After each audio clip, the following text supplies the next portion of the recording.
Hello everyone, आज हम question number first करेंगे एक्सरसाइज 1.2 का। प्रूव करना है कि रूट 5 क्या है, इरेशनल। जो आगे हमने क्वेश्चन किए थे रूट 2 एंड रूट 3 के, वैसे ही सेम प्रोसीजर रहेगा, खाली नंबर अलग है। रूट 5, ठीक है। मतलब कोई भी प्राइम नंबर का स्क्वायर रूट अगर इरेशनल प्रूव करना है तो सेम प्रोसीजर रहेगा। तो रूट 5 के लिए भी सेम प्रोसीजर। तो सबसे पहले हमें उल्टा एज्यूम कर लेना है कि रूट 5 क्या है। Let us assume to the contrary that root 5 is rational. तो रेशनल नंबर के फॉर्म में फिर हम ऐसे लिख सकते हैं ए बाई बी फॉर्म में, ठीक है, जिसमें b is not equal to 0, a and b क्या है, इंटीजर्स। और कैसे इंटीजर्स, को प्राइम लेना है। को प्राइम यानी 1 के अलावा कोई कॉमन फैक्टर a और b दोनों नंबर में कोई कॉमन फैक्टर ना हो 1 के अलावा, ठीक है। फिर वो को प्राइम एज्यूम किया है, तो अगर 1 के अलावा कोई कॉमन फैक्टर आ जाएगा तो वो क्या हो जाएगा, हमारा एजम्पशन रॉन्ग हो जाएगा कि को प्राइम था, ठीक है, क्योंकि हमने को प्राइम एज्यूम किया है। तो दूसरा कोई कॉमन फैक्टर ए और बी में आ जाए तो क्या हो जाएगा, एजम्पशन रॉन्ग। तो हमारा जो एज्यूम किया हुआ है रेशनल है वो क्या हो जाएगा, रॉन्ग हो जाएगा, मतलब क्या हो जाएगा, इरेशनल। तो ये सेम तरीका है इसमें भी, ठीक है। तो पहले एज्यूम कर लिया, तो रूट 5 को हम ए बाई बी फॉर्म में ऐसे लिख सकते हैं, ए एंड बी आर को प्राइम इंटीजर्स। फिर क्रॉस मल्टीप्लीकेशन करेंगे कि रूट 5 इंटू बी और a इंटू 1, यानी ये वन सा यही होगा। फिर स्क्वायरिंग ऑन बोथ साइड, दोनों साइड क्या कर देंगे, स्क्वायर,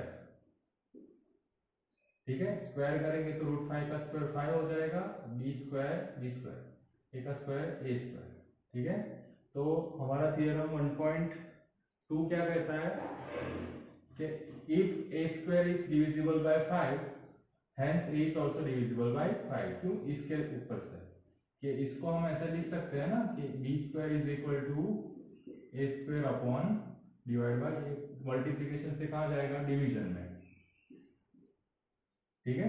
तो a स्क्वायर को हम 5 से डिवाइड कर सकते हैं, ठीक है।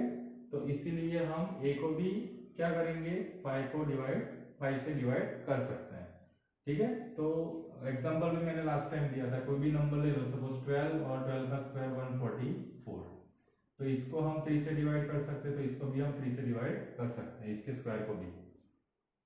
तो इसको डिवाइड करेंगे तो कोई डिविजिबल यानी एग्जैक्टली डिवाइड होना चाहिए, रिमाइंडर 0 आना चाहिए। 3 से डिवाइड करेंगे तो 3 4 जा और 2 2 3 8 जा 24, तो 48 आया।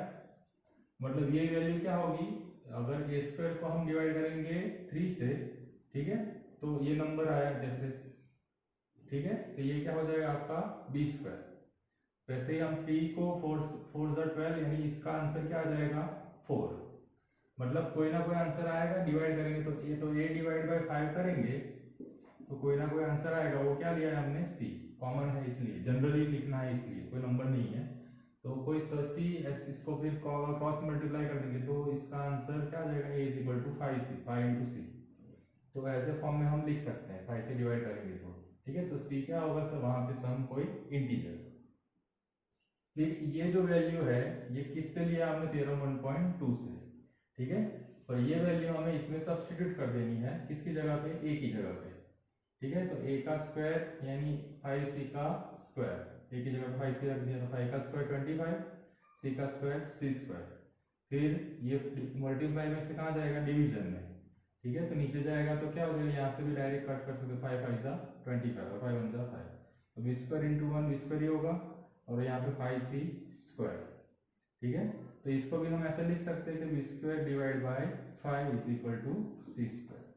तो सेम वही यही प्रोसीजर, ठीक है। यहाँ पे 3 लिया है, 5 भी ले सकते हो, कोई नंबर होगा जो 5 से डिविजिबल होगा तो उसका स्क्वायर भी 5 से डिविजिबल होगा, ठीक है। यहाँ पे भी 3 से मैंने एग्जांपल दिया है, 5 से भी है कोई नंबर डिविजिबल होगा तो उसका स्क्वायर जो होगा वो 5 से डिविजिबल होगा। तो बी स्क्वायर अगर 5 से डिविजिबल है तो बी भी क्या होगा, 5 से डिविजिबल होगा। डिविजिबल यानी उसका फैक्टर भी है, जो नंबर डिविजिबल होता है वही फैक्टर होता है, ठीक है। तो b का भी फैक्टर क्या आ गया, डिविजिबल यानी b का 5 फैक्टर हो गया।